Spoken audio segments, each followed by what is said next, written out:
Good morning friends. तो आज का जो हमारा टॉपिक है ये वर्ल्ड हिस्ट्री से रिलेटेड है। तो वर्ल्ड हिस्ट्री से रिलेटेड कुछ इंपॉर्टेंट टॉपिक्स, कुछ इंपॉर्टेंट फैक्ट्स हम इस वीडियो में डिस्कस करेंगे। So the first fact is America.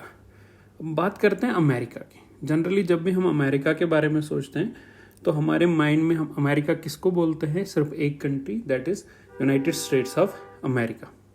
पर अगर अमेरिका, जब हम अमेरिका की बात करते हैं तो ये अमेरिका पूरा दो कॉन्टिनेंट, नॉर्थ अमेरिका और south America. This is north America, this is south America. इसको आप सेंट्रल अमेरिका भी बोल सकते हैं। तो America refers to the United States of America. It covers two continents, North America and South America. The US is only one of the countries of the continent, which is a symbol of US hegemony. There are 23 countries in North America and 14 countries in South America. 12 independent, 2 dependencies and 1 internal territory, French Guiana under France. तो देखिए ये है north America. इसमें आपको अब Greenland दिख रहा होगा, Canada, Alaska, United states, this is a part of United states, Mexico और ये यहाँ तक पूरा सेंट्रल अमेरिका तक इसको आप बोलते हैं north America, including this central America. यहाँ आपको मैक्सिको दिख रहा होगा। मैक्सिको के बाद यहाँ आप देख सकते हैं Guatemala, Belize, El Salvador, Honduras, Nicaragua, Costa Rica, Panama, Cuba, Bahamas, Jamaica, Haiti, Dominican Republic, Puerto Rico. तो आपने इतना हर एक कंट्री का नाम तो नहीं याद रखना है, बस सिर्फ आप इतना याद रखें कि दिस इज नॉर्थ अमेरिका। ये है आपका north America, including this central America. 23 countries हैं नॉर्थ अमेरिका में। इस नॉर्थ अमेरिका में 23 कंट्रीज़ हैं और साउथ अमेरिका में 14 कंट्रीज़ हैं। 14 कंट्रीज़ में 12 जो हैं वो कंट्रीज़ हैं, इंडिपेंडेंट कंट्रीज़। 2 हैं वो डिपेंडेंसीज, मीन्स किसी और कंट्री पे डिपेंड है, जैसे हम बात करते हैं इनकी फॉकलैंड आइलैंड, यूके। और एक जो इंटरनल टेरिटरी है, this is known as French Guiana, this is under France. ये फ्रांस के कंट्रोल में है। तो this is all about America, North America and South America. Next is now what is Latin America. आपने काफ़ी सुना होगा लैटिन अमेरिका के बारे में। तो लैटिन अमेरिका क्या है?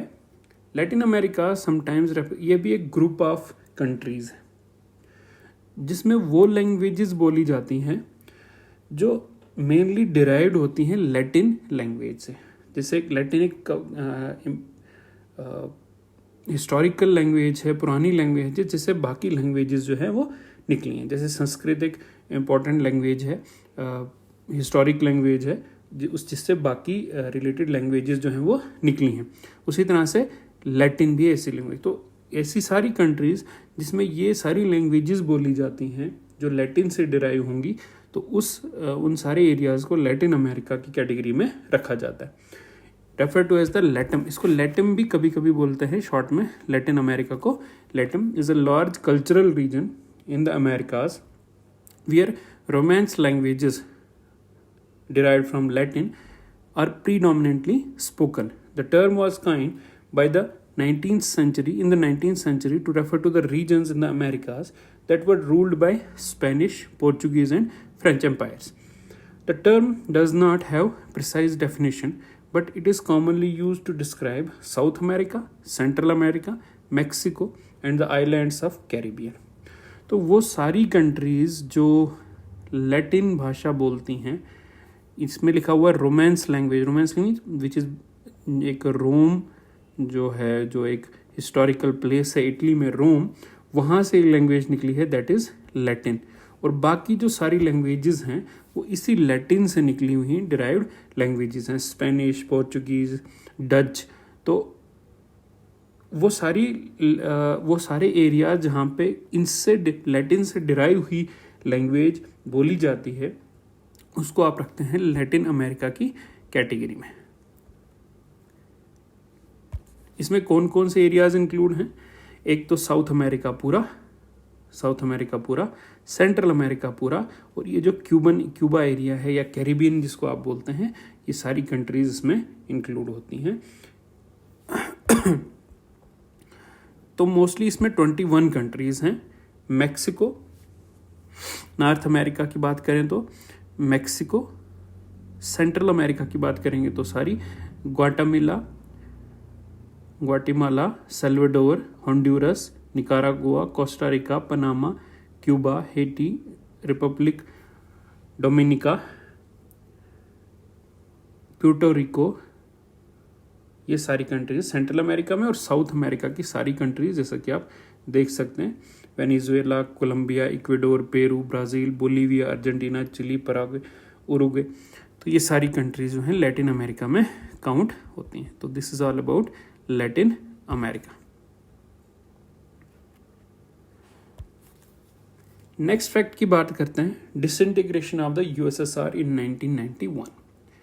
जो आज हम बोलते हैं रशिया, या हम रशिया और यूएसएसआर साथ साथ में ही बोलते हैं कि एक ही चीज़ है, बट यूएसएसआर जो था वो 1991 से पहले की बात है। 1991 के बाद वो जो यूएसएसआर है उसका डिसइंटीग्रेशन हो गया और काफ़ी कंट्रीज़ जो हैं वो नई बन गई, मेनली 15 कंट्रीज़ बन गई। क्या था ये यूएसएसआर और क्या है Russia? Russian revolution of 1917 ended the Russian empire. 1917 में रशिया में रिवॉल्यूशन आया। 1917 में वर्ल्ड वार 1 के दौरान, जो 1914 से 1918 तक चली, तो 1917 में ही ये रशिया भी इन्वॉल्व था वर्ल्ड वार 1 में। तो ड्यूरिंग वर्ल्ड वार 1 में ही, उसके बीच में ही रशिया में रिवॉल्यूशन आ गई, कुछ चेंजेस आ गई। तो उस रिवॉल्यूशन से जो वहाँ पे जो किंग थे, जो एम्पायर था रशियन एम्पायर अंडर किंग, तो वो ख़त्म हो गया और एक नया ऑर्डर जो है वो रशिया में चल पड़ा। नई गवर्नमेंट, नई तरीके से गवर्नमेंट, सोशलिस्ट गवर्नमेंट चल पड़ी। This was followed by Russian Civil War, which finally resulted in the formation of Union of Soviet Socialist Republics in 1922. The Union of Soviet Socialist Republic had a total of 15 republics before its disintegration in 1991. Russia was one of the republics. ये जो सारा area आप देख रहे हैं, ये उस time पे रशियन एम्पायर के कंट्रोल में था, रशियन एम्पायर के कंट्रोल में। जब चेंजेस आए, रशियन रिवॉल्यूशन आई, तो उसमें सोशलिस्ट ऑर्डर, सोशलिज्म जो है वो फैल गया पूरे रशिया में, मोनार्की को ख़त्म करके, किंग को ख़त्म करके, एम्पायर को ख़त्म करके। तो उसमें अलग अलग रीजन जो है उन्होंने डिसाइड किया कि हम एक सोशलिस्ट ग्रुप जो है वो बनाएंगे, और उसका नाम रखा union of socialist Soviet socialist republics. 15 republics उसमें इन्वॉल्व थे। जैसा कि आप देख सकते हैं इसमें कौन कौन सी कंट्रीज इन्वॉल्व थी। और 1922 से लेकर 1991 तक ये रिपब्लिक जो है वो होल्ड रहा, इंटैक्ट रहा, जबकि 1991 में ये टूट के फिर अलग अलग 15 कंट्रीज जो है वो बन गई, और रशिया उसमें एक मेन मेंबर था। तो देख सकते हैं आप, यहाँ पे लिखा हुआ है दिस इज रशिया। यहाँ पे आप इंडिया से हम शुरू करते हैं, इंडिया के ऊपर समझ लो ये इंडिया है। तो ये जो 12 लिखा हुआ है दिस इज तजिकिस्तान। इंडिया का जो जे.एंड.के है, अर्सवाइल जे.एंड.के हम बात करेंगे, या पूरा जे.एंड.के का एरिया इंक्लूडिंग पीओके, सीओके, तो उसकी बाउंड्री जो है वो तजिकिस्तान से लगती है। This is Tajikistan. तो किर्गिस्तान और Kazakhstan, Tajikistan, Kyrgyzstan, Kazakhstan. Kazakhstan एक बड़ी कंट्री है एरिया वाइज। किर्गिस्तान 12, दिस इज तजिकिस्तान, और this is Kyrgyzstan, and this is Kazakhstan, और दिस इज रशिया। यहाँ से बात करेंगे 13 और 15 की, ये 13 और 15। 15 is Uzbekistan and 13 is Turkmenistan. This is Turkmenistan, this is Uzbekistan. बात करेंगे यहाँ पे फर्स्ट, जहाँ पे 1 लिखा हुआ है दिस इज आर्मेनिया, और सेकंड इज अज़रबैजान। अभी रिसेंटली इनके बीच में वार भी चल रही थी आर्मेनिया और अज़रबैजान के बीच में। आर्मेनिया, अज़रबैजान और जॉर्जिया, ये तीनों साथ में है यहाँ पे। This is number 5 Georgia, Armenia, Azerbaijan और जॉर्जिया। ये सारा हो गया। यहाँ पे ये वाली कंट्रीज जो हैं 4, 8 और 9, एस्टोनिया, लातविया, लिथुआनिया, 4, 8 और 9। थर्ड एक इम्पॉर्टेंट पार्टनर अभी भी है रशिया का, that is Belarus, and 14 is the Ukraine. अब इसके बारे में तो आप जानते हैं, रिसेंटली न्यूज़ में चल रहा है। This is Ukraine, this is Belarus, and that 10 is Moldova, 10 is Moldova. तो ये 15 कंट्रीज जो हैं वो उस यूएसएसआर के ब्रेकडाउन से जो 1991 में हुआ वहाँ से ये निकले। एक बार फिर मैं आपको रिपीट करके बताता हूँ, जूम करके दिखाते हैं आपको। यहाँ से शुरू करते हैं। दिस इज तजिकिस्तान, इंडिया के साथ बॉर्डर इसका लगता है जे&के के साथ, Tajikistan. Then this is Kyrgyzstan and this is Kazakhstan and this is Russia. Tajikistan, Kyrgyzstan, Kazakhstan and Russia, बात हो गई इनकी। इसकी बात करते हैं Turkmenistan and Uzbekistan, Turkmenistan and Uzbekistan. ये जो आप वाइट सा ये वाटर बॉडी देख रहे हैं, this is Caspian sea, Caspian sea. Caspian sea के साथ में 1 और 2 को 1, 2 और 5 को क्लब करके पढ़ेंगे, आर्मेनिया, अजरबैजान और जॉर्जिया, आर्मेनिया, अजरबैजान और जॉर्जिया। दिस इज ब्लैक सी, ये जो वाइट से देख रहे हैं दिस इज ब्लैक सी। और ये 4, 8 और 9 इसकी बात करेंगे तो यहाँ लिखा हुआ है एस्टोनिया, लातविया और लिथुआनिया, एस्टोनिया, लातविया, लिथुआनिया। 3 और 5 की बात करेंगे, this is Belarus, this is Ukraine and this is Moldova. तो ये 15 कंट्रीज जो हैं यूएसएसआर के डिसइंटीग्रेशन के बाद एग्जिस्टेंस में आई। बात करते हैं ऑपरेशन डेजर्ट स्टॉर्म की। What is operation desert storm? देखिए, इराक और कुवैत के बीच में एक वार हुई थी 1990-91 की बात है, जिसको आप गल्फ वार भी बोलते हैं। मैप में आप देख सकते हैं, दिस इज इराक और this is Kuwait, Iraq and Kuwait. तो इराक के कुछ पर्सनल बेनिफिट भी थे और कुछ प्रॉब्लम्स भी थी, कुछ मजबूरियां भी थी। तो इराक ने कुवैत पे हमला कर दिया। उस हमले के अपोजिशन में अमेरिका और बाकी जो कंट्रीज थी 35 कंट्रीज का एक ग्रुप था। उन्होंने इसके खिलाफ एक ऑपरेशन चलाया जिसको आप बोलते हैं operation desert storm. was a 42-day military operation carried out by an international coalition led by the USA in response to the Iraqi invasion of Kuwait. It took place between 17 January 1991 and 28 February 1991. 42 days चला, जनवरी 17 से लेकर 28 फरवरी तक operation desert storm चला। Saddam mobilized his army and launched a surprise attack on 2 August 1990. His army swiftly overran Kuwaiti defenses, ending the invasion in merely 12 hours. At the end of the invasion, Saddam declared Kuwait as the 19th province of Iraq. The first instance of US hegemony came into observation, though through Desert Storm. This operation was dominated and won by the US due to its vast technological gap between the US military capability and the other states. क्या हुआ? Iraq में किसकी सरकार थी? सद्दाम हुसैन की। और सद्दाम हुसैन ने अगस्त 1990 में कुवैत पे इन्वेजन कर दिया, अगस्त 1990 में। और अगस्त 1990 में एक दिन के अंदर अंदर पूरे कुवैत को अपने कंट्रोल में लेकर उसको अपना 19th प्रोविंस इराक का डिक्लेयर कर दिया। और उसके कुछ महीने बाद, अगस्त कोई 4 महीने बाद ऑपरेशन डेजर्ट स्टॉर्म चलाया गया, जिसमें यूएस से अमेरिका जो है लीड कर रहा था।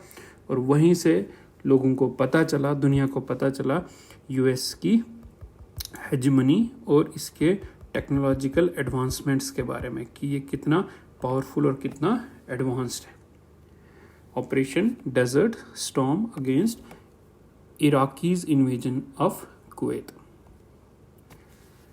नेक्स्ट फैक्ट की बात करेंगे 9/11 अटैक्स की।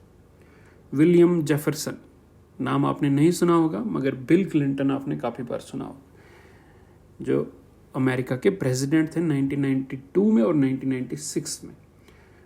1992 से 1996 और 1996 से 2000 तक। तो विलियम जेफरसन, जिसको आप बिल क्लिंटन बोलते हैं, वो फिर नए प्रेसिडेंट बने 1992 में आफ्टर इराकी वॉर। तो 1992 में जब वो प्रेसिडेंट बने, उन्होंने क्या पॉलिसी अपनाई? उन्होंने democracy promotion, climate change, world trade rather than military power, इन सब चीज़ों पे काम करना शुरू किया, क्योंकि सब कुछ पीस ही चल रहा था अमेरिका में, इसलिए उन्होंने ये सब कुछ काम करना शुरू किया। पर हुआ क्या? 11 सितंबर 2001 को 19 hijackers hailing from number of Arab countries took control of 4 commercial aircrafts shortly after takeoff and crashed into the World Trade Center. 19 Arab nationals ने, अरब अलकायदा से वो बिलोंग करते थे, मिलिटेंट्स, टेररिस्ट, 19 अरब्स, उन्होंने 4 अमेरिकन फ्लाइट्स को control कर लिया और उनको अलग अलग जगहों पे क्रैश कर दिया, हाईजैक करके क्रैश कर दिया, जिससे काफ़ी लोगों की जाने गई। इसको आप 9/11 अटैक्स भी बोलते हैं। 2001 में हुआ ये 11 सितंबर 2001 में। अलकायदा के वो सारे टेररिस्ट थे। 2977 डेथ्स इसमें हुई हैं और 25,000 इंजरीज हुई हैं। $10 बिलियन का प्रॉपर्टी डैमेज हुआ। देखो, तो जो 4 प्लेन हैं वर्ल्ड ट्रेड सेंटर के न्यूयॉर्क में 2 बिल्डिंग्स थी वर्ल्ड ट्रेड सेंटर की, 2 टावर्स थे, उस टाइम के सबसे ऊंचे टावर्स थे न्यूयॉर्क में। तो 2 प्लेन्स 2 टावर्स के साथ टकराए। तीसरा प्लेन जो है पेंटागन, जो एक समझ लीजिए डिफेंस, एक ऑफिस है, डिफेंस बिल्डिंग है अमेरिका में, तो पेंटागन के साथ वो टकराई तीसरा प्लेन। और चौथा प्लेन कहीं टकराया नहीं, बट वो क्रैश हो गया पेंसिल्वेनिया फील्ड्स में, खेतों में वो क्रैश हो गया। तो इससे काफ़ी लोग मारे गए। तो this is all about 9/11 attacks. इस अटैक्स के बाद क्या हुआ? इन अटैक्स के बाद ये हुआ 2001 में। 1992 में बिल क्लिंटन फर्स्ट बार प्रेसिडेंट बने थे और 1996 से लेकर 2000 तक वो दूसरी बार, और ये 2001 में हुआ। इससे क्या हुआ? उसके बाद जब 2001 में इलेक्शन हुए तो वहाँ पे जीते कौन? George W Bush won the election in the US succeeding bill Clinton. और उन्होंने, बुश ने आते ही अलकायदा और तालिबान के खिलाफ एक ऑपरेशन छेड़ दिया अफगानिस्तान में। 2001 की बात है, जिसको आप बोलते हैं ऑपरेशन एंड्यूरिंग फ्रीडम। उन्होंने क्या किया? अफगानिस्तान और बाकी ऐसी जगहें जहाँ पे टेररिस्ट ऑर्गेनाइजेशंस काम करती हैं, उनके खिलाफ ऑपरेशन छेड़ा। तो this is operation enduring freedom. War in Afghanistan जो 2001 से 2014 तक चली, और large scale global war on the terrorism 7 अक्टूबर 2001 से ये शुरू हो गया enduring freedom. The US forces made arrests all over the world, transported and detained the persons in secret prisons like Guantanamo Bay, in a US Navy base in Cuba, where the prisoners did not enjoy the protection of international laws or the law of their own country or that of the US. Even the UN representatives were not allowed to meet these persons. तो क्या हुआ? उन्होंने large scale एक operation launch किया, operation enduring freedom से अफगानिस्तान में वार की। Around the world वो जो लोगों को पकड़ने लगे, उनको प्रिजन्स में भेजने लगे। यूएस नेवी बेस क्यूबा में प्रिजनर्स को ले जाया गया, क्योंकि वहाँ पे इंटरनेशनल लॉज अप्लाई नहीं होने लगे। किसी भी कंट्री के वो पर्सन्स हो, वहाँ के भी लॉज नहीं अप्लाई होने लगे, अमेरिका के भी लॉज नहीं अप्लाई होने लगे, और यूएन के लॉज भी अप्लाई नहीं होने लगे। यूएन के ऑफिशियल्स को वहाँ पे उनसे मिलने नहीं दिया जाता था। So this is operation enduring freedom. Invasion of Iraq. Next important fact is invasion of Iraq. March 19, 2003, US launched Operation Iraqi Freedom to prevent Iraq from developing weapons of mass destruction, to control oil fields, and installing a regime in Iraq friendly to US. US ने Iraq पे ये कह के वार कर दी कि उनके पास वो क्या डेवलप कर रहे हैं, weapons of mass destruction, nuclear जो है वो डेवलप कर रहे हैं, न्यूक्लियर बॉम्ब्स वगैरह डेवलप कर रहे हैं, एटॉमिक बॉम्ब डेवलप कर रहे हैं, तो इसलिए उन पे इन्वेजन कर दिया। कुछ कहते हैं कि वो सिर्फ ऑयल फील्ड्स को कंट्रोल करने के लिए था, क्योंकि इराक वार के बाद ऐसा कुछ निकला नहीं वहाँ पे इराक में, और एक ऐसी गवर्नमेंट वहाँ पे लाना जो यूएस के फ्रेंडली हो, सद्दाम हुसैन को हटा के। After the collapse of the Soviet Union, India decided to liberalize its economy and integrate it with global economy. Hence, the US also found an attractive economic partner due to the technological dimension and the role of Indian American diaspora. US के collapse के बाद 1991 में हम भी जानते हैं कि हमारे यहाँ LPG रिफॉर्म्स होने लगे, लिबरलाइजेशन, प्राइवेटाइजेशन, ग्लोबलाइजेशन, तो रिफॉर्म्स होने लगे और हम अपनी इकॉनमी को ग्लोबल इकॉनमी के साथ जोड़ना चाहते थे। इससे पहले हमारी इकॉनमी भी एक तरह की क्लोज्ड इकॉनमी हुआ करती थी।